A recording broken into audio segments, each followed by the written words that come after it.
Il est bon de plus en plus de vraiment comprendre dans notre cœur le plan du Seigneur pour nos vies et que l'Évangile ne demeure pas un message qu'on écoute seulement, mais qui est révélé à notre cœur et dont nous pouvons faire l'expérience. Ce qu'il y a dedans pour nous. Ce n'est pas un message mort. Ça produit la vie, ça produit la foi dans notre cœur. Ça doit produire la foi. Et si nous désirons servir le Seigneur, ça doit nous perfectionner, nous amener vers la perfection. Ça doit nous amener à tendre à la perfection.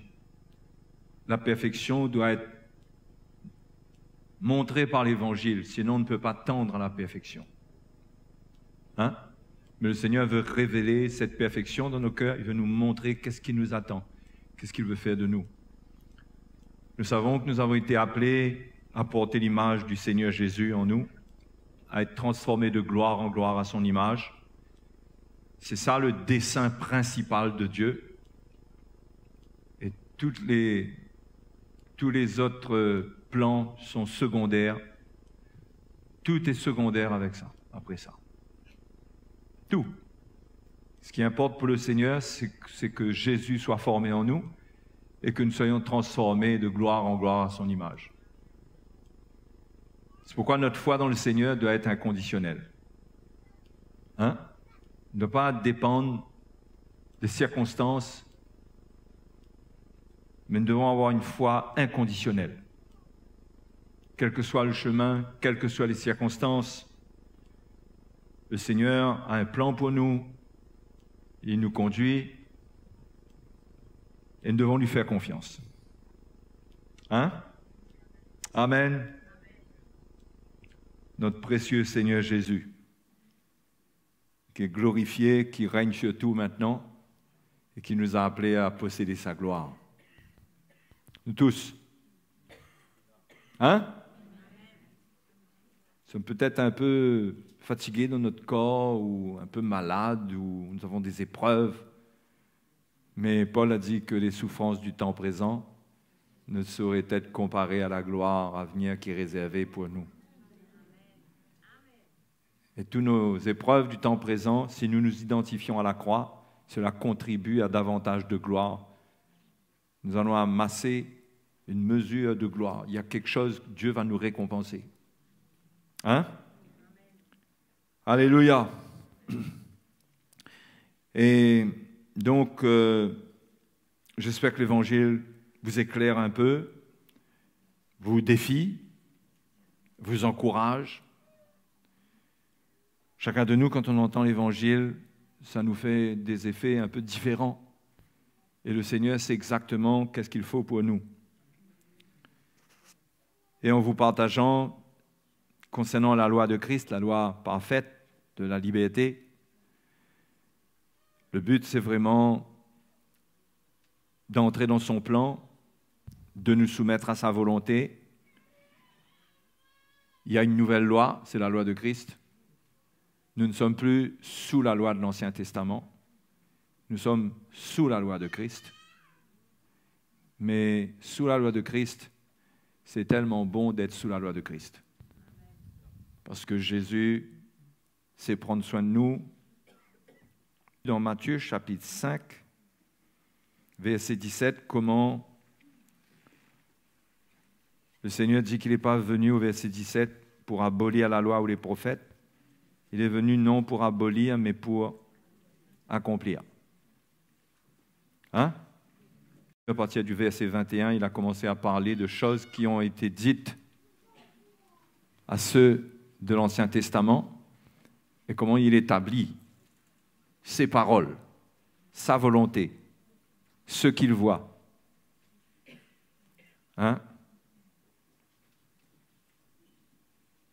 Donc c'est merveilleux de plus en plus de comprendre le plan du Seigneur. Et vous êtes d'accord avec moi pour dire qu'on ne dénigre pas la loi de Moïse, mais elle est bien faible à côté de la loi de Christ. Hein? Elle est faible. Elle était faite pour des hommes dans la chair. Mais nous, ce que Jésus a accompli pour nous, c'est pour nous amener bien loin que d'être de bons religieux qui ne font pas le mal ou qui font un peu de bien. Hein? Des religieux qui, lorsqu'on n'a pas fait ce qui nous est interdit, ah ben on est bien, on est content avec ça. Ou bien quand on a fait ce qui nous était imposé, on est content avec ça. Mais je ne crois pas qu'on soit vraiment content avec ça. On a vu cet homme venir vers le Seigneur et dire qu'il avait observé toutes ces choses de sa jeunesse et comment il n'était pas satisfait. Et Jésus l'invite à la perfection. C'est pareil pour nous. Il nous invite à trouver la perfection. C'est pourquoi la Bible dit « perfectionnez-vous ». Tendez à la perfection dans Hébreux chapitre 6. Donc, quand on parle de loi, la loi de l'Ancien Testament, automatiquement, on fait référence à des commandements, non? Quand on dit loi, vous ne pensez pas à commandement, vous? Hein? Non? Peut-être vous ne pensez pas, il n'y a pas de problème. Mais quand on dit loi, on pense à commandement. Loi de Moïse, 10 commandements. Est-ce que maintenant, dans la loi de Christ, il y a des commandements? Ceux qui lisent la Bible, ils ont la réponse. Ceux qui ne lisent pas la Bible, ils attendent la réponse. Ah ben, ouais, c'est normal, hein? Et on va faire un petit peu de lecture ce soir dans Jean, chapitre 14. À partir du verset 15. Jean 14, 15. Le Seigneur dit, « Si vous m'aimez, gardez mes commandements. » Donc il y a des commandements. C'est clair. Hein? Et pourtant, on est en train de parler de la loi de la liberté. On ne peut pas exclure les commandements du Seigneur de la liberté. Mais la liberté, c'est un état d'esprit. Dans la liberté, on a retiré le légalisme, les interdictions, les obligations, mais on a l'Esprit de Dieu pour savoir qu'est-ce qu'on doit faire avec notre vie. Mais il y a des commandements. Et Jésus dit, si vous m'aimez, gardez mes commandements. L'amour de Dieu n'est pas... L'amour pour Dieu n'est pas appelé à être porté dans quelques chants. On peut chanter des chants et dire beaucoup de « je t'aime » au Seigneur. Mais ceux qui aiment le Seigneur, ce sont ceux qui gardent ses commandements. Hein? Ce sont ceux-là qui adorent le Père en esprit et en vérité. Ils adorent en esprit et en vérité parce que la chair est exclue de leur vie. On ne peut pas adorer en esprit et en vérité quand on vit dans la chair. Comprenez? Mais quand la croix est à l'œuvre dans notre vie et qu'on marche selon l'esprit, on devient des adorateurs en esprit et en vérité. Il faut garder les commandements du Seigneur, les commandements de Jésus, sa loi. Donc n'ayons pas peur de dire sa loi sans ressentir qu'il y a une chape de plomb qui tombe sur nous. En parlant de commandements, Jean dit ces commandements ne sont pas pénibles. D'accord? Et il dit au verset 16, « Et moi, je prierai le Père, et il vous donnera un autre consolateur, afin qu'il demeure éternellement avec vous, l'Esprit de vérité. » Ouais, quand le Seigneur parle de garder ses commandements, tout de suite, il fait référence au Saint-Esprit. Quand on garde les commandements du Seigneur, la loi de Christ, l'Esprit de Dieu sera là. On ne sera pas orphelin, on ne sera pas livré à notre propre force, mais l'Esprit de Dieu sera avec nous. Au verset 21, « Celui qui a mes commandements et qui les garde, c'est celui qui m'aime. » Là, on aurait tendance à être un peu comme Pierre. Là. Ça fait 3 fois, quoi. Ça fait 2 fois. Le Seigneur nous demande si on l'aime, on dit oui, et il nous redemande si on l'aime. On dirait que le Seigneur insiste ici. Hein. Celui qui m'aime, celui qui a mes commandements et qui les garde, c'est celui qui m'aime.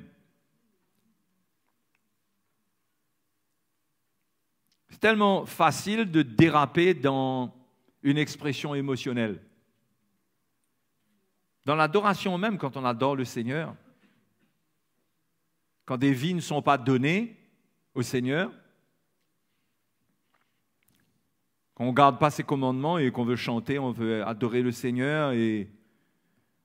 Mais ceux qui veulent vraiment adorer en esprit, en vérité, ils doivent garder les commandements du Seigneur. Ils ne seront pas liés à un moment spécial pour adorer Dieu. Ils vont transporter ça dans leur cœur. Jésus a dit, ça ne sera ni sur une montagne, ni à Jérusalem, mais vous adorerez le Père en esprit et en vérité. Hein? Tout ce qu'on fait seulement au milieu de nous, ça peut être que de la religion. Le vrai esprit d'adoration, c'est quand on est un adorateur, là où on est. Ce n'est pas un chant, c'est un état de cœur. En esprit, en vérité, pas en chair. Hein? C'est pourquoi il faut garder ces commandements si on veut que notre amour, l'expression de notre amour, de notre adoration, soit vraie. Et si elle est vraie, on va goûter à la grâce de Dieu, à la présence du Seigneur. Hein? Sinon, les chants deviennent des moyens de jouissance émotionnelle. On a une grande satisfaction, ça. Mais est-ce que c'est le cœur ou est-ce que c'est la chair? Hein? Mais celui qui garde les commandements du Seigneur, c'est celui qui aime le Seigneur. Et celui qui m'aime sera aimé de mon Père. Je l'aimerai et je me ferai connaître à lui. Ah! Hein? C'est là qu'on va connaître le Seigneur parce qu'il se fera connaître. Il ne va pas se faire connaître à tout le monde comme ça. Il se fait connaître à ceux qui gardent ses commandements. Hein? Ça choque un peu? Mais c'est la parole du Seigneur. D'accord? Et Jude, non pas l'Iscariote, lui dit, Seigneur, d'où vient que tu te feras connaître à nous et non au monde? Jésus lui répondit, si quelqu'un m'aime, il gardera ma parole. Bon, on a déjà compris ça.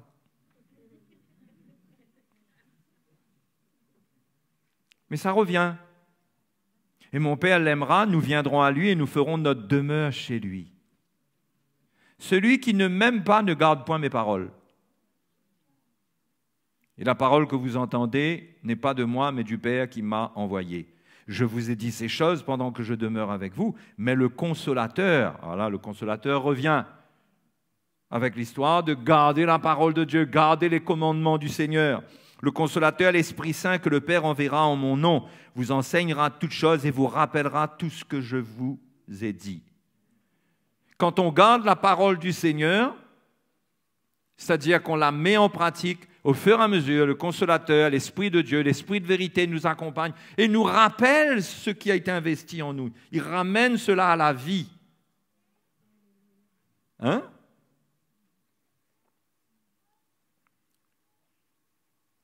Plus devant, au chapitre 15,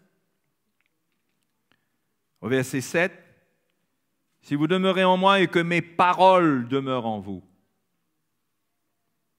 demandez ce que vous voudrez et cela vous sera accordé. » Que mes paroles, c'est ma loi, c'est ce que moi je dis. Si ça demeure en vous et que vous demeurez en moi, demandez ce que vous voudrez, cela vous sera accordé. Mais là, on ne parle pas ici de demandes faites selon la chair, là. Parce que quelqu'un qui a les paroles du Seigneur qui demeurent en lui, ça triomphe de toutes ces demandes charnelles.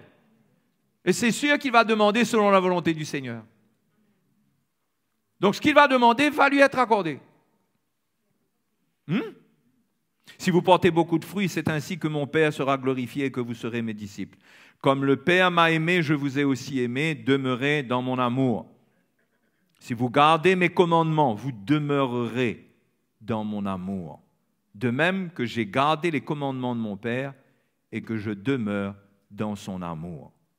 Jésus lui-même a dû garder les commandements de son Père pour demeurer dans l'amour du Père. Quelque part dans Jean chapitre 12, je crois, il dit que son commandement, c'est la vie éternelle. Jésus était en mission pour accorder la vie éternelle, pour accomplir une œuvre. Il a obéi à cela. C'était le commandement du Seigneur. Quand on ne se détourne pas du commandement du Seigneur, on demeure dans l'amour du Seigneur. Hein?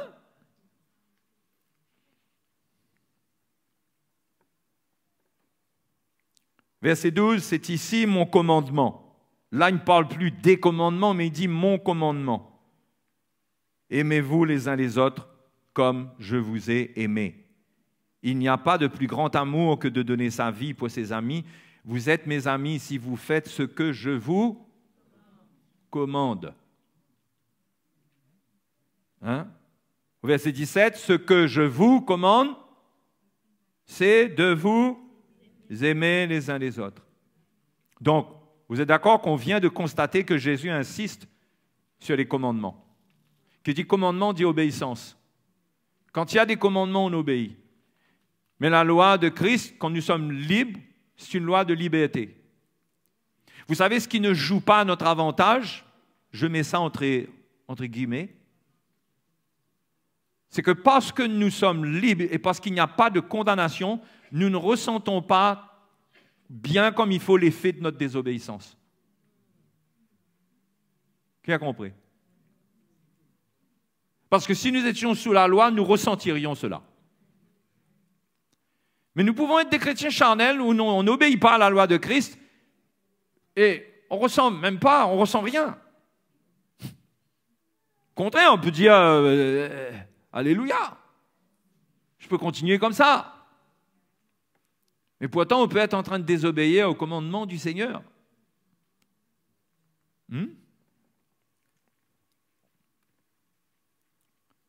Donc, loi veut dire commandement. Loi de Christ, commandement de Christ, parole de Christ. Jésus montre que si on veut vivre une réelle communion avec lui, une réelle communion, on doit garder ses commandements.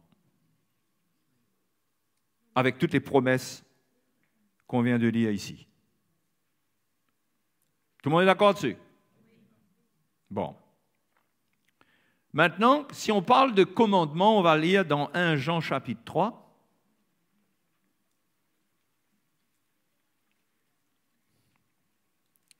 « 1 Jean chapitre 3, le verset 21, verset 22. Bon, 21, ok, ça donnera plus de sens. « Bien-aimés, si notre cœur ne nous condamne pas, nous avons de l'assurance devant Dieu. » 1 Jean, hein? D'accord? « Quoi que ce soit que nous demandions, nous le recevons de lui parce que nous gardons ses commandements. » Faire attention parce que le réflexe, c'est toujours penser au commandement de la loi. Quand on lit la parole de Dieu, on voit commandement. Mais maintenant, il faut changer. Il faut connecter commandement avec la loi de Christ. D'accord? Parce que nous gardons ces commandements. Vous savez, ceux qui n'ont pas la révélation de l'Évangile ne font pas cette connexion-là. Et ils se trompent dans l'interprétation de la parole de Dieu. Parce que regardez, il faut garder ces commandements. Ces commandements, c'est quoi? C'est le décalogue. Non, ces commandements, c'est les commandements du Seigneur Jésus, pas les commandements donnés par Moïse. Parce que nous gardons ses commandements et que nous faisons ce qui lui est agréable. Et c'est ici son commandement. C'est drôle, Jean passe de ses commandements à son commandement. C'est comme Jésus quand il a parlé de ses commandements tout à l'heure, et ensuite il dit, et voici mon commandement. Et c'est ici son commandement. Et étonnamment, on va lire deux commandements. mais les deux font partie du même colis. OK?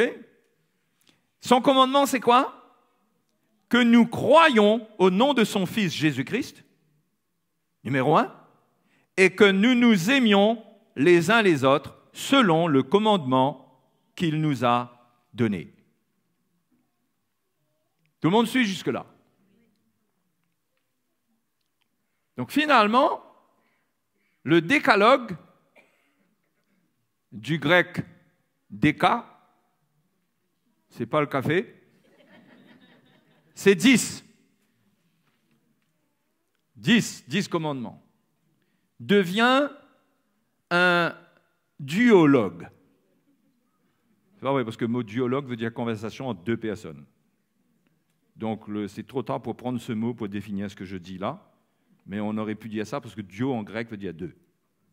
C'est-à-dire 2 commandements.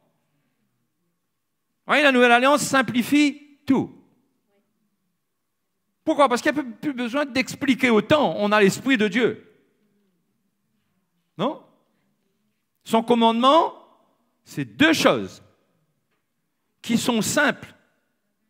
Croire au Seigneur, au nom du Seigneur Jésus et nous aimer les uns les autres. Et ces 2 commandements, c'est l'accomplissement des 10 commandements. D'accord? Ces 2 commandements, c'est l'accomplissement des 10 commandements. Donc c'est simplifié. Hein? Et on va voir en détail comment les commandements du décalogue, c'est-à-dire des 10 commandements, ont été accomplis par le Seigneur, comment l'accomplissement des 10 commandements dans lequel nous sommes entraînés se fait par ces 2 commandements-là qui forment la loi de Christ. On va voir cela. Donc, il y a 2 choses qui sont importantes dans la vie chrétienne. La foi et l'amour. Et il n'y a pas que Jean qui dit ça. Paul aussi. Parce que si vous regardez dans la parole de Dieu, vous verrez que Paul, quand il s'adresse à des églises pour leur faire des louanges, il dresse le diagnostic de leur foi et de leur amour. Vous avez remarqué ça? Si vous n'avez pas remarqué, c'est bon, comme ça je vous montre. Ça me donne une raison de vous partager ces choses. Hein? L'amour et la foi. La foi et l'amour. Regardez avec moi. Il faut qu'on constate bien ces choses-là. Éphésiens chapitre 1er, verset 15.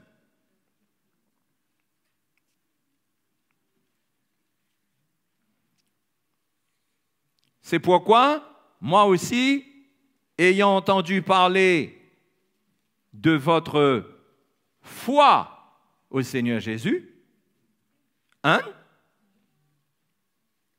D'accord? Et de votre amour pour tous les saints. Ça, c'est puissant, hein? Parce que je ne sais pas si vous réalisez, mais Dieu nous met dans une famille qui est internationale, quoi. Tous les saints, c'est tous les saints. Tous les gens qu'on connaît. Hein? Il dit, je ne cesse de rendre grâce pour vous. Il était content. Parce que quand il y a la foi au Seigneur Jésus et l'amour pour tous les saints, l'Église est en route vers la perfection. Vous comprenez? L'Église est dans une grande complication doctrinale, changeant de doctrine tous les 4 matins pour faire du vent, pour faire croire qu'il y a de l'air qui circule dans l'Église. Hein? Et on change de doctrine, alors que la vie chrétienne est d'une grande simplicité. C'est la foi et l'amour. Le même constat peut être fait dans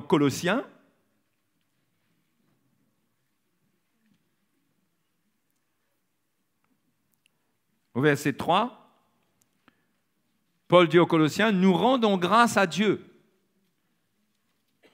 Chapitre 1er, verset 3. Le Père de notre Seigneur Jésus-Christ, et nous ne cessons de prier pour vous,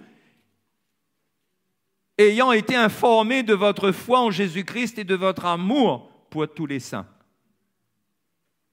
Ça déclenche la prière dans le cœur de l'apôtre Paul. Quand il a ces nouvelles, il sait que là, on peut construire. C'est parti. Quand il n'y a pas ça, il n'y a pas de fondement. OK? Thessaloniciens, c'est une église que Paul aimait. Regardez ce qu'il dit. 1 Thessaloniciens, chapitre 1er, verset 2. 1 Thessaloniciens, chapitre 1er, verset 2. Nous rendons continuellement grâce à Dieu pour vous tous, faisant mention de vous dans nos prières, nous rappelant sans cesse l'œuvre de votre foi, le travail de votre amour et la fermeté de votre espérance. Parce que les deux premiers points tournent vers le troisième, l'espérance. La gloire à venir. Et Dieu Thessaloniciens, on rend continuellement grâce à Dieu, on se rappelle de ces choses. Hein? Paul ne mentionne pas les miracles que les chrétiens faisaient, ce qui se passait, les dons spirituels et tout ça. Tout ça, ça devrait être un fruit de ces deux points-là. Mais il dit, on se rappelle l'œuvre de votre foi. Une foi qui portait du fruit. Un amour qui était en travail au milieu de vous. Ça faisait une œuvre. Il fait le constat au milieu de ces trois églises, mais il ne fait pas ce constat avec les Galates. Si vous lisez le commencement de l'Épître aux Galates, vous verrez qu'il ne dit pas ça, on se rappelle votre amour, etc. Non. Il rentre dedans à la tronçonneuse et au marteau-piqueur direct.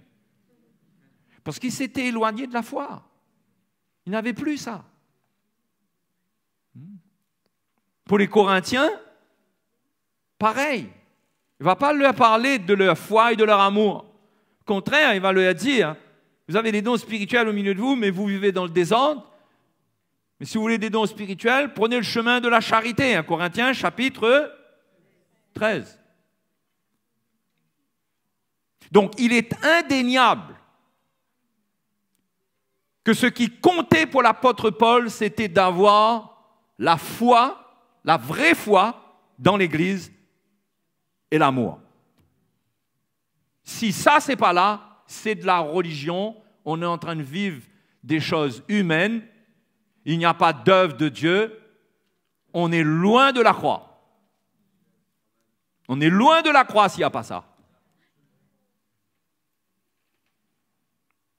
OK?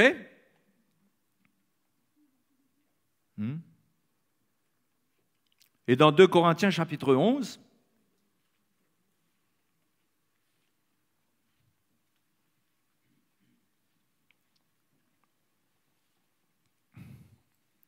Paul dit aux Corinthiens, verset 1er, « Oh, si vous pouviez supporter de ma part un peu de folie, mais oui, supportez-moi. Quand je suis jaloux de vous d'une jalousie de Dieu, parce que je vous ai fiancé à un seul époux, pour vous présenter à Christ comme une vierge pure. Toutefois, de même que le serpent séduisit Ève par sa ruse, je crains que vos pensées ne se corrompent et ne se détournent de la simplicité à l'égard de Christ. » Ces Corinthiens qui ne reçoivent pas de louanges concernant leur foi et leur amour, ils se sont repentis ensuite. Et Paul exprime ici sa crainte. Il fait référence à l'épisode du Jardin d'Éden. Le commandement avait été donné à Adam de ne pas manger de l'arbre du fruit de la connaissance du bien et du mal. C'était simple. C'était un arbre, il n'y avait rien de compliqué. Ce n'était pas une grande explication d'une grande histoire. Tu ne manges pas ça. Et le Seigneur lui dit en plus, le jour que tu vas manger, vous allez mourir. Et ils ont mangé ça même. Et c'est ce que le diable veut faire avec l'Église. c'est d'enlever la simplicité, de faire une grande histoire très compliquée, où c'est la confusion, où vient de la compétition, parce que c'est à qui comprend mieux, c'est à qui fait plus.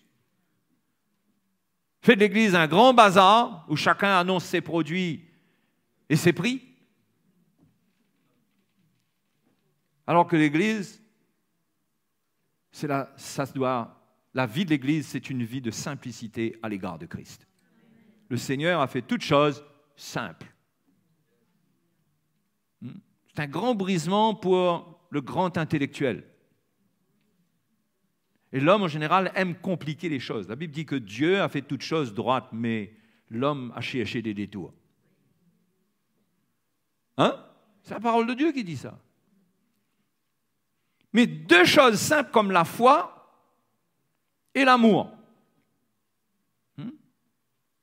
Les deux sont quelque part des lois de liberté. Parce que la foi, vous ne pouvez pas contrôler la foi de quelqu'un. Il croit ou il ne croit pas, il croit un peu, il croit beaucoup. C'est dans la liberté qu'il est dans la foi. Oui ou non? Dans l'amour, c'est dans la liberté qu'on opère dans l'amour. Donc c'est la loi de la liberté, ces choses-là. C'est dans la liberté qu'on vit dans la foi et qu'on marche selon l'amour. OK? C'est pourquoi il faut faire attention à la liberté. La liberté nous fait oublier l'obéissance au commandement du Seigneur. Et la loi de Christ repose sur ces deux commandements.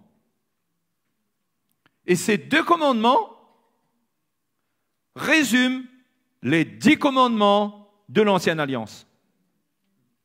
Et quand on sait que le Seigneur dit qu'il est venu non pas pour abolir, mais pour accomplir ces 10 commandements, et que l'on sait qu'il en ressort 2 commandements, on a besoin de comprendre qu'est-ce qui s'est passé, non? Je ne sais pas si vous êtes comme moi. Enfin, moi j'ai besoin de comprendre. Sans aller compliquer les choses, mais je crois que le Seigneur veut nous donner un peu de lumière pour comprendre ce que Jésus est venu faire. Alors, ce qu'il faut comprendre, c'est que la foi résume les 4 premiers commandements de la loi. D'accord? Et l'amour résume les 6 derniers commandements de la loi. D'accord? Je vais vous expliquer comment ces choses, je les vois dans mon cœur. Premièrement, que la loi, que les 6 commandements soient un résumé de la loi, le Seigneur même l'a exprimé. Paul même l'a dit. Mais la foi est un résumé des 4 premiers commandements. C'est intéressant de voir qu'est-ce qui s'est passé, qu'est-ce que le Seigneur veut nous dire. Vous voulez savoir ça, vous? Tout le monde est prêt?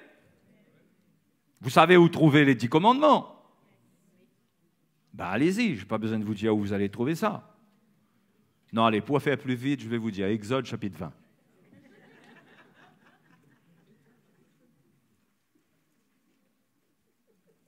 Exode chapitre 20.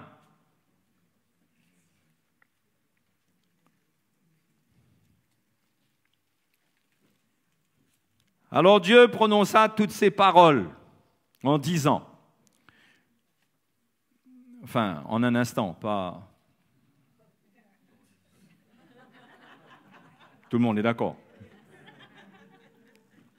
En disant, je suis l'Éternel, ton Dieu, qui t'ai fait sortir du pays d'Égypte, de la maison de servitude. Tu n'auras pas d'autre Dieu devant ma face.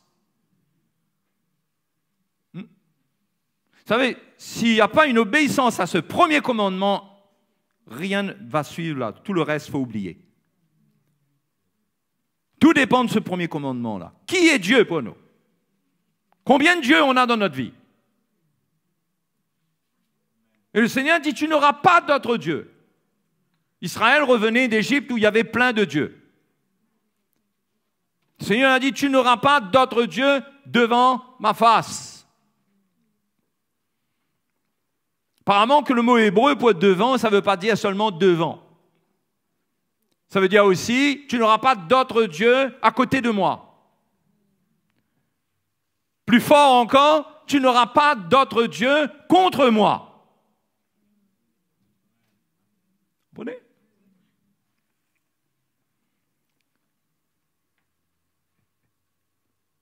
Il y a quelque chose que Jésus a fait à la croix pour nous rendre libres, pour qu'avec lui, on soit avec un seul Dieu. On ait la foi en lui. Ça ne bouge plus. Il y a quelque chose qu'il a fait à la croix. Qu'est-ce qu'il a fait?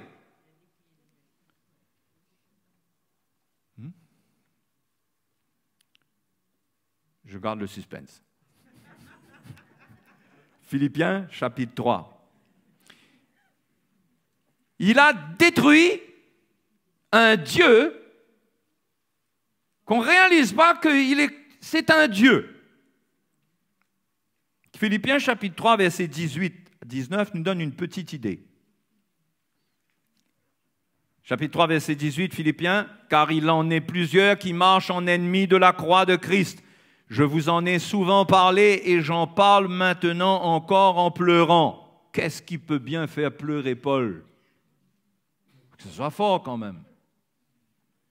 Il dit, « Leur fin sera la perdition. Ils ont pour Dieu. » Ah, on a trouvé un Dieu là. Il est plus ou moins gros.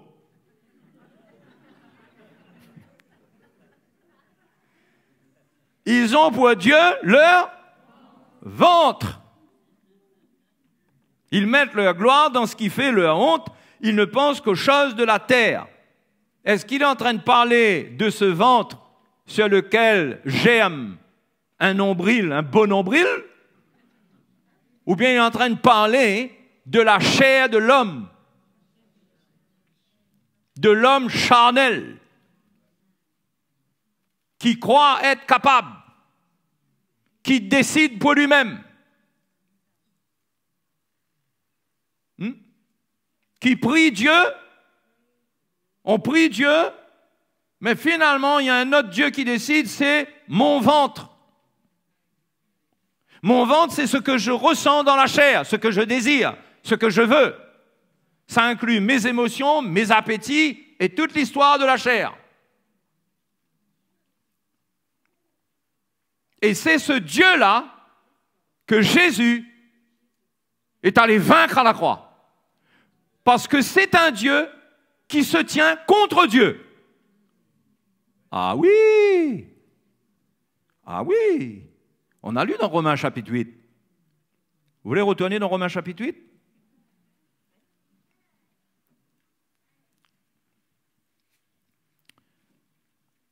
Romains 8.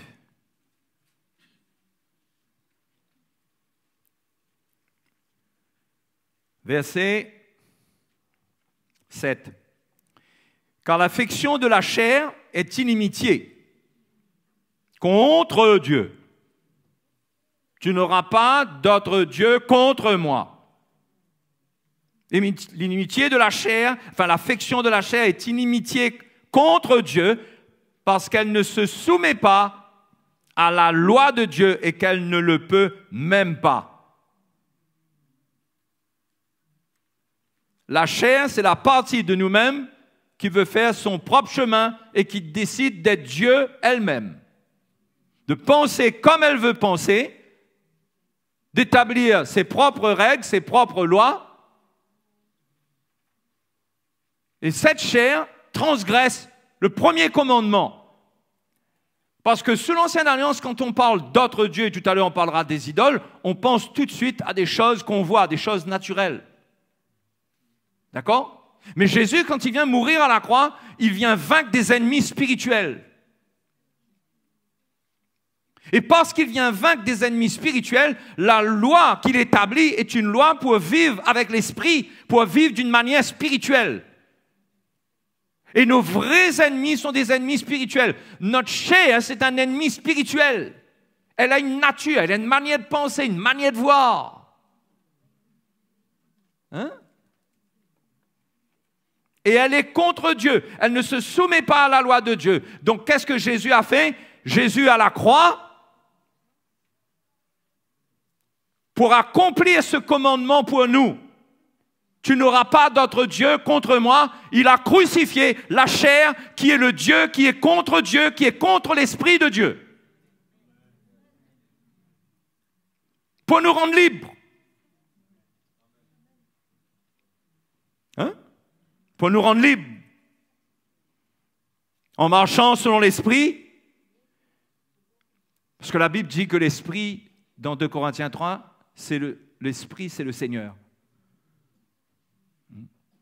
On doit obéir à l'Esprit. Et là où est l'Esprit du Seigneur, là est la liberté. On obéit à l'Esprit, on obéit à l'Évangile révélé par l'Esprit, on obéit à ce que l'Esprit suscite dans notre cœur, on ne marche plus d'après des lois et des principes, on bouge dans la liberté avec l'Esprit, l'Esprit amène la liberté, amène la libération. Hein? Mais Jésus a accompli cela à la croix, mais nous, devenus chrétiens, nous portons encore notre chair. Et ce Dieu-là peut s'exprimer. C'est pourquoi le Seigneur dit qu'il faut prendre chaque jour notre croix et renoncer à nous-mêmes.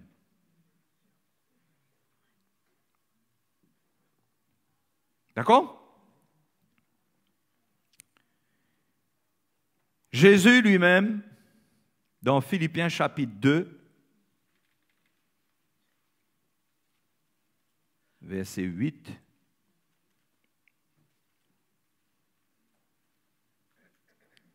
Mes frères et sœurs, il faut qu'on admire l'œuvre de la croix. C'est extraordinaire ce que le Seigneur a fait. Chapitre 2, verset 8. Jésus s'est humilié lui-même, se rendant obéissant jusqu'à la mort. Vous comprenez comment il a vaincu la chair, le Dieu qui ne veut pas obéir? Il a pris cette chair, il l'a revêtue et il est resté obéissant avec elle jusqu'à la fin. C'est pourquoi nous aussi, en le suivant, en prenant notre croix, nous aussi, nous pouvons marcher dans l'obéissance. Il va nous rendre capables.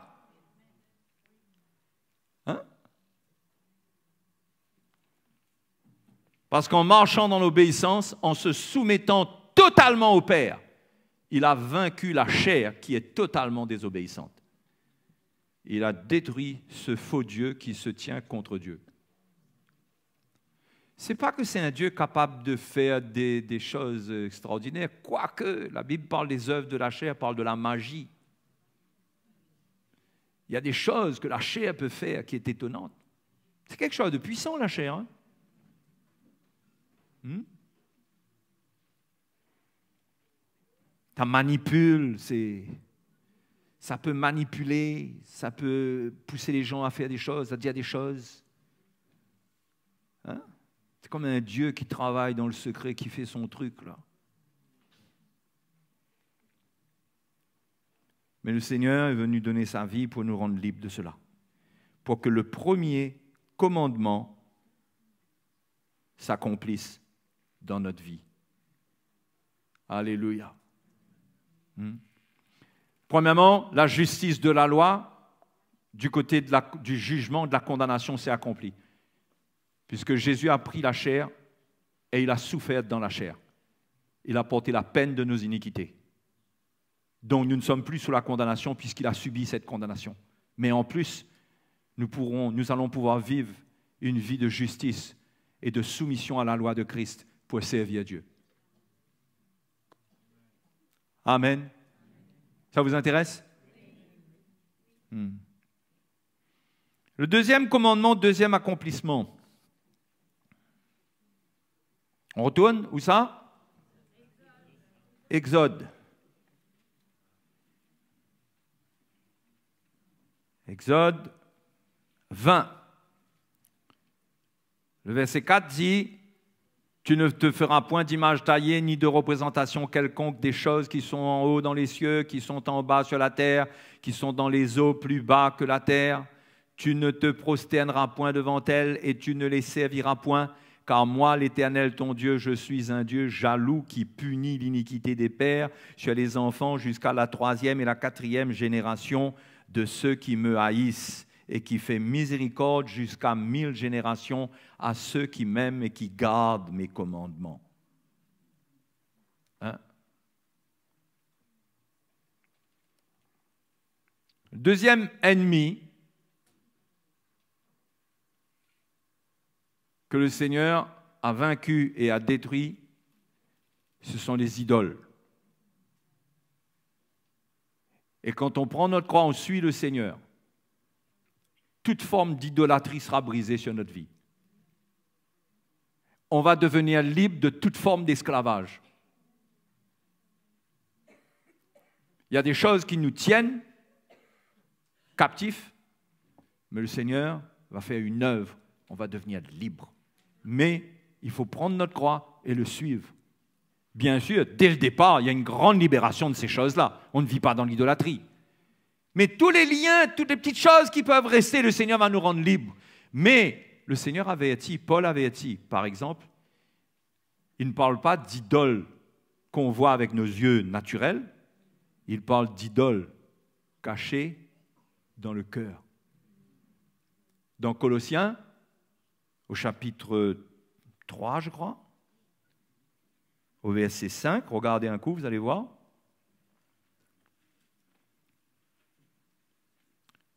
Colossiens, chapitre 3. Ça va tout le monde?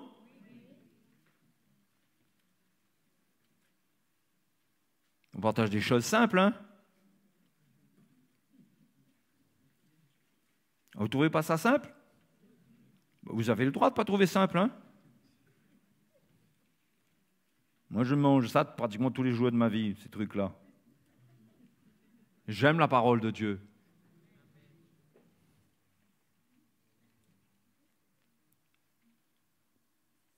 Je crois bien que c'est ça. Oui. Faites donc mourir ce qui, dans vos membres, est terrestre. La débauche, l'impureté, les passions, les mauvais désirs et la cupidité qui est une idolâtrie. Il y a des choses qui peuvent devenir des idoles et qui développent de l'idolâtrie dans notre vie. C'est-à-dire qu'au lieu d'avoir foi dans le Seigneur, on s'appuie sur ces choses et ce sont ces idoles qui gouvernent notre vie. Et on devient idolâtre. N'oubliez pas qu'on est en train de parler des commandements qui se regroupent dans la Nouvelle Alliance, sous la loi de Christ, sous le nom de foi. La foi. Tu n'auras pas d'autre Dieu, tu vas croire seulement en moi.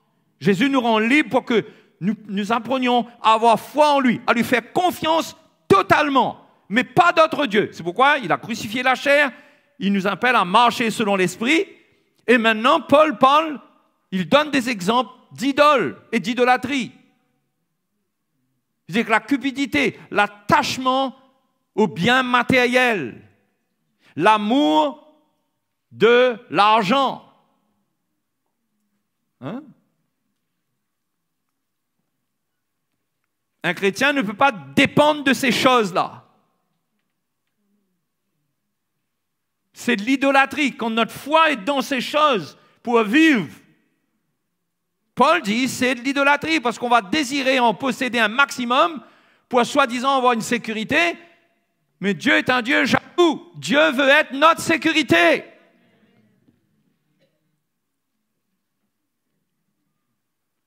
Et la preuve qu'on est idolâtre, c'est la mesure dans laquelle on donne pour faire du bien.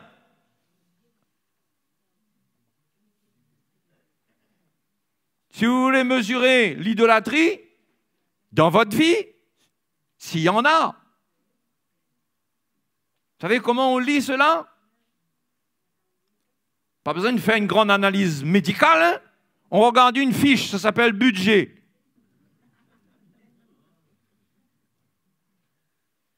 Et on voit tout ce que vous dévorez pour vous-même.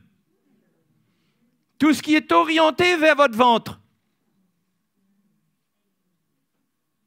Ah, je croyais qu'on allait rester gentil jusqu'à la fin, moi.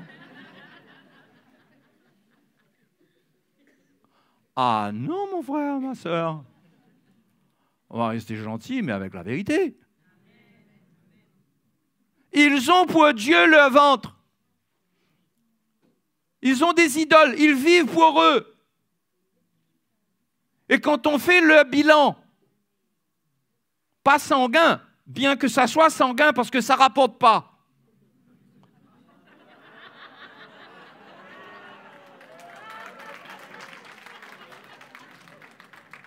Quand on fait leur examen, ils n'ont pas besoin d'aller dans un laboratoire. Tu regardes ton budget, regarde combien est porté sur ton propre ventre. Et tu es libre. Attention, attention. On n'est pas en train de parler que là, il faut pas. Non.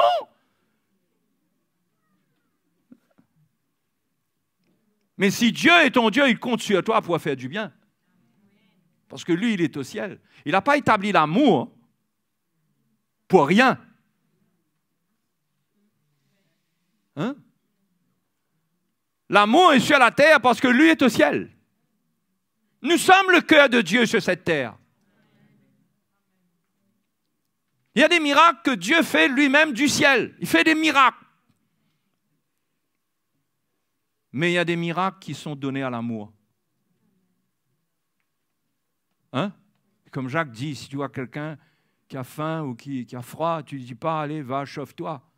Le miracle, ce n'est pas Dieu, allez, que Dieu va en paix, que Dieu prenne soin de toi. Le miracle, c'est toi, le miracle. Mais si ton ventre est ton Dieu, tu ne vas pas entendre Dieu te dire, fais quelque chose. Tu vas entendre ton ventre te dire, il faut que je sois sage. Le Seigneur va l'aider. De toute façon, le Seigneur a dit il n'abandonnera jamais ses enfants. Ah, c'est chaud, là. Hein? Vous savez comment ça s'appelle? Ça s'appelle de l'iniquité, ça. Tourner la parole de Dieu, tordre le sens des Écritures pour ne pas obéir au Seigneur.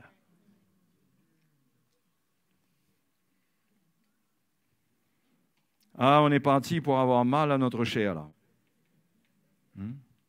Et Jean met en garde, à la fin de son épître, il dit, petits enfants, mettez-vous en garde contre les idoles.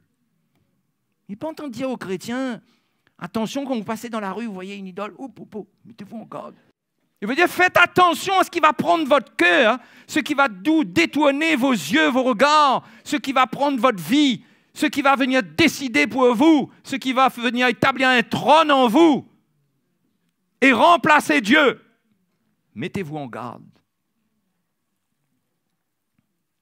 Parce que ces idoles-là sont là. Vous savez pourquoi? Exode 20 nous dit, tu ne te prosterneras point devant elles et tu ne les serviras point. Les idoles dans notre vie sont là pour voler l'adoration qui est due à Dieu et pour nous voler notre service qu'on doit au Seigneur. Tout ce qui est idolâtre dans notre vie détourne, nous vole ce qui est pour Dieu. Même notre adoration n'arrive pas. Quand quelqu'un est idolâtre, il n'arrive pas à adorer Dieu. Parce que son cœur est déjà courbé devant une idole. Et son cœur est souillé. La Bible parle des souillures de l'esprit. Son cœur est souillé par des idoles parce que la manière qu'il contemple cette affaire-là, ça souille son cœur. Et ensuite, il ne peut pas adorer en esprit, en vérité.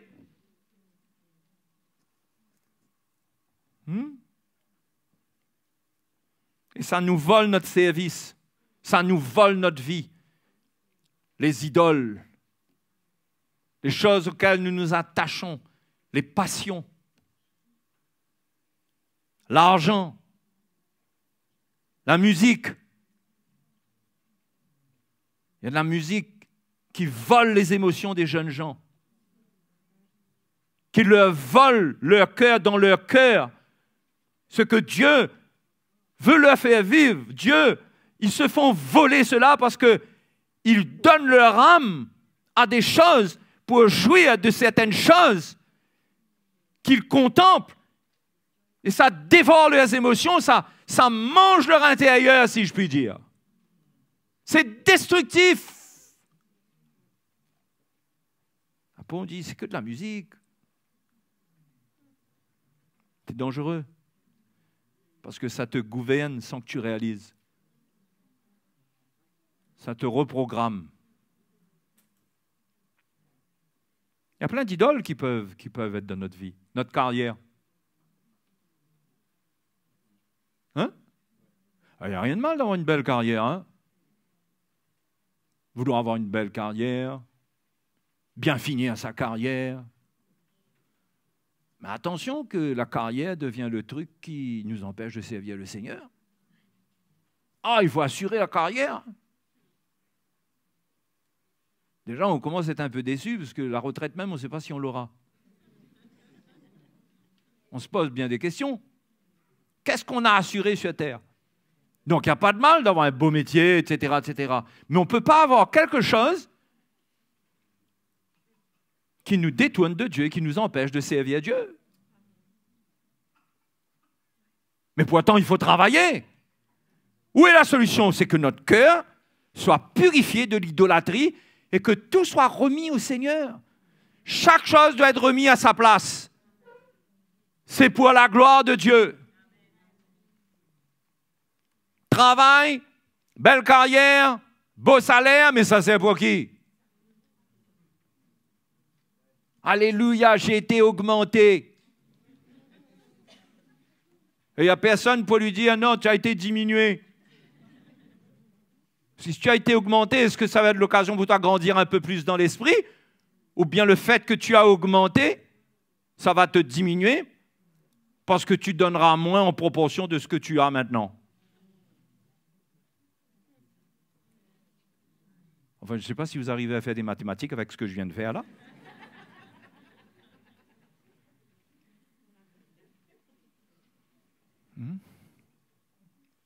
On doit servir le Seigneur, avoir des résolutions de cœur, prendre notre croix et briser l'idole. Jésus a brisé les idoles à la croix, il a brisé l'idole de la chair, il l'a fait mourir. Il a dit à Satan depuis le départ, il a dit au diable, il est écrit, tu n'adoreras que le Seigneur ton Dieu et tu le serviras lui seul. Il a dû vaincre, prendre sa position claire depuis le départ de son ministère pour pouvoir servir Dieu comme il fallait. Il y a une idole aussi qui peut être une idole aussi. Et que Jésus traite dans Luc chapitre 14. Regardez un petit coup, vous allez voir.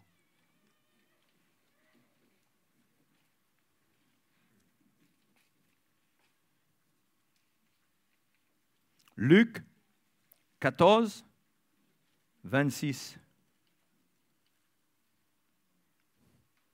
C'est merveilleux, tout le monde est encore là. Personne n'a couru. On a des gens qui ont soif de l'évangile ici. Amen. Qui veulent la vérité. Amen.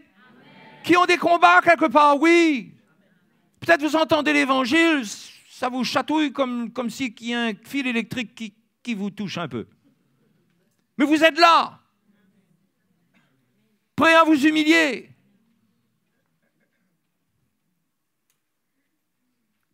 Verset 26, 25. De grandes foules faisaient route avec Jésus. Merveilleux, c'était le réveil. Et regardez comment le réveil là va s'arrêter d'un coup, on dirait là. Il se retourna et lui a dit, si quelqu'un vient à moi sans me préférer à son père. Ah, touche pas ça, ma famille. La famille, c'est sacré, frère. Sans me préférer à son père, à sa mère. Chérie est à côté de toi, là? Parce qu'il est dedans, hein? À sa femme, à ses enfants, à ses frères et à ses sœurs. Après, tu te regardes toi-même et même à ta propre vie. Il ne peut être mon disciple. Et quiconque ne porte pas sa croix et ne me suit pas ne peut être mon disciple. La famille peut être une idole qui prend la place du Seigneur, qui devient numéro 1.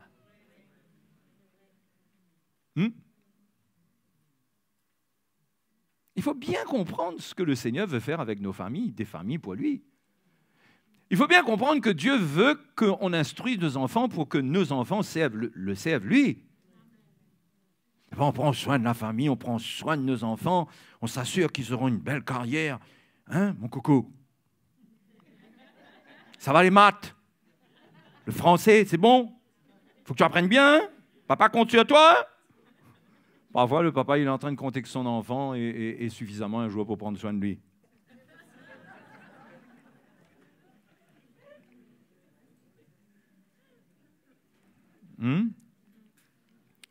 Dieu nous donne une famille, c'est pas pour que ça devienne notre idole qu'on protège. Nous donne des enfants, c'est pour lui. Nous donne un conjoint, c'est pour sa gloire. Et qu'on doit faire attention à ce mot préféré parce qu'il y a de l'émotionnel là-dedans.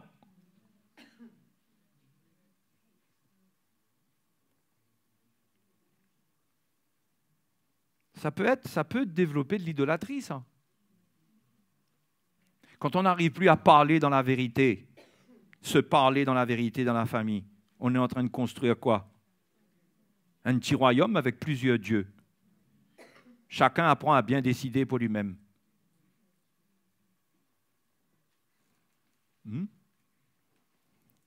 Enfin, ça c'est un exemple. Mais il y a tellement de choses qui peuvent devenir des idoles. Mais le Seigneur, il a crucifié la chair pour briser toutes les idoles. Il n'y a pas de place.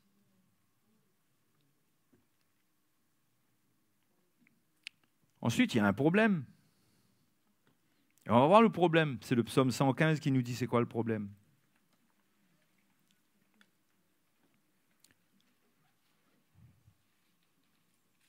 On finit après. Psaume 115. Vous êtes au psaume 115.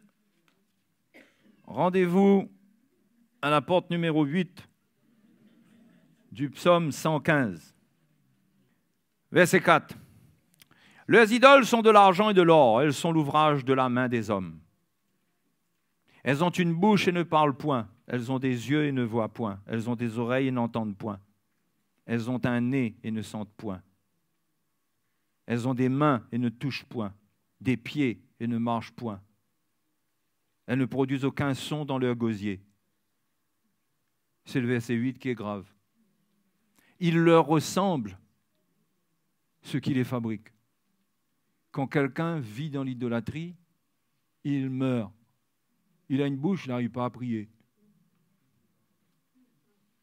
Il a une gorge, il n'arrive pas à chanter. Ah, mais s'il faut taper le Sega qui est sorti le matin, il n'y a pas de problème.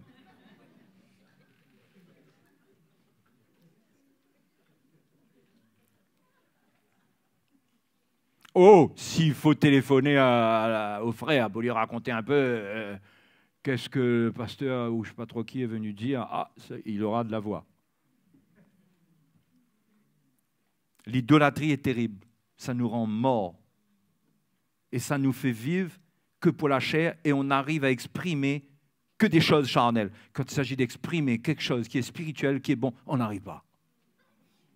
Ça, c'est le problème avec l'idolâtrie. Ceux qui vivent dans l'idolâtrie n'arrivent pas à exprimer les choses de l'esprit.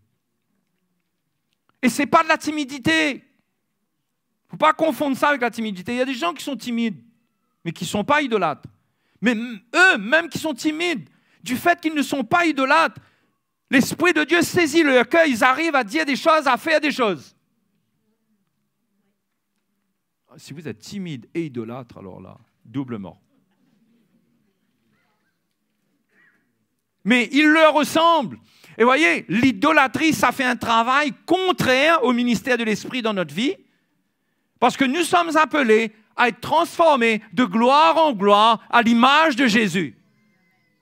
Mais l'idolâtrie nous conduit à ressembler aux idoles que nous adorons.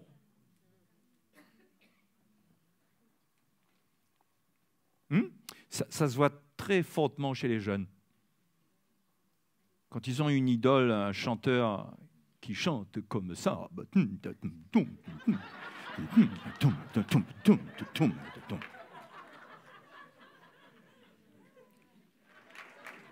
Vous voyez des jeunes qui marchent comme ça dans la rue. Ils n'arrivent plus à se défaire de cette démarche.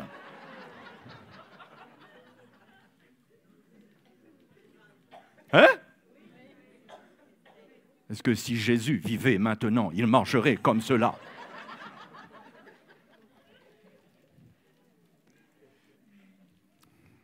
Quand on idolâtre la musique, on la porte en nous, elle change notre démarche, elle change notre manière de parler. Même notre manière de parler change. Vous savez, un enfant, il rentre un jour, et s'il a passé trop de temps là-dedans, quand il rentre, sa manière de vous parler a changé. L'idolâtrie, c'est dangereux parce que ça vous transforme à l'image du monde. Et ça vous éloigne de l'image de Christ. Ceux qui ont l'amour de l'argent, ceux qui ont les moyens de dépenser ne réalisent pas, ils achètent beaucoup de choses dont ils se revêtent, qu'ils utilisent, qui peut les éloigner de l'image de Christ. Je mets tout ça, je ne sais pas si vous avez remarqué, j'ai parlé au conditionnel. Faire attention, parce que tout doucement, on peut être gouverné et on ne vit plus dans la simplicité.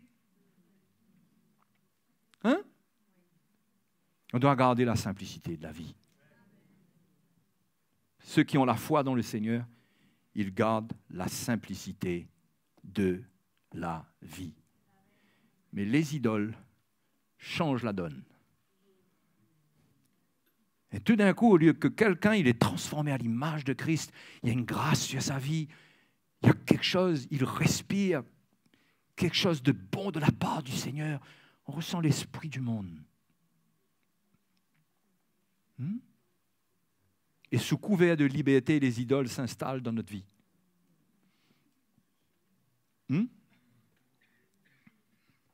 On peut finir tellement revêtu qu'on ne nous voit plus. Ou ne plus être revêtu qu'on nous voit trop. Ça, c'est le monde. C'est les excès. Et frères et sœurs, les idoles, il faut les briser dans notre vie. Et il y a une seule manière, il faut suivre Jésus, il faut croire en lui. Il faut avoir la foi en lui. Nous détourner de toutes les idoles, nous mettons notre confiance dans le Seigneur qui prend soin de nous et nous le servons. Nous ne nous prosternons devant personne. Quand il nous dit « fais ça », quand on voit un besoin, on n'attend pas une directive de l'esprit claire. Claire. Le Seigneur a bien dit ça là. Seigneur, tu as dit ça là. On ressent, on obéit, on apprend à obéir, on fait des choses, on fait des sacrifices, on donne notre vie. Et le résultat, c'est quoi? La joie, parce que la Bible dit « vous servirez l'Éternel avec joie ». La joie vient dans le cœur de ceux qui font des sacrifices de joie. Le sacrifice de joie, c'est pas battre la main le dimanche matin. Allez, on fait un sacrifice de joie, on tape très fort des mains. Ça, c'est un sacrifice de joie. Non, le sacrifice de joie, c'est le sacrifice de ta vie avec joie. Et quand tu viens louer le Seigneur, la joie du Seigneur te saisit. Amen. Alléluia. Allons nous mettre debout, allons louer le Seigneur. Parce qu'on veut sortir de là avec de meilleures résolutions, de meilleures dispositions. Et on veut dire comme Pierre, c'est assez de me laisser tromper, d'être dans les tromperies de la convoitise. De croire que plus je vais posséder, plus je vais garantir mon histoire. Mais Jésus dit insensé, cette nuit même ton âme te sera redemandée. Qu'il est insensé. Qu'il est insensé. Celui qui garde sa vie, celui qui bâtit sa sécurité sur les choses visibles. Ne construisons pas comme ça, c'est bâtir sur du sable. Servons le Seigneur. Saisissons toutes les occasions pour servir Dieu. Brisons cette idole. Quand elle parle, on l'entend parler. Ne marchons pas selon elle. Et les frères et sœurs, si nous obéissons à la voix de l'Esprit, déjà quand vous désobéissez à la chair, vous êtes en train d'obéir à la voix de l'Esprit. On n'a pas besoin de rentrer dans un grand truc mystique. Hein. Déjà, désobéir à la chair, vous êtes déjà en train d'obéir à l'esprit. Parce que vous allez trouver, vous allez tout de suite, l'Esprit de Dieu va vous conduire. La Bible dit que quand Jésus est sorti de la tentation, il fut rempli du Saint-Esprit. Hein? Quand vous passez le test, l'Esprit de Dieu vient avec vous. Quand vous gardez le commandement, le Consolateur vient. Quand vous sortez de votre désert, le Saint-Esprit vous attend à la porte du désert. Et si vous passez mal le test, vous avez besoin que le Saint-Esprit vous ramène dans le désert. Retour à l'usine pour un nouveau travail. On ne peut pas faire ça toute notre vie. On ne peut pas. Le temps est court. Notre vie est courte. Non?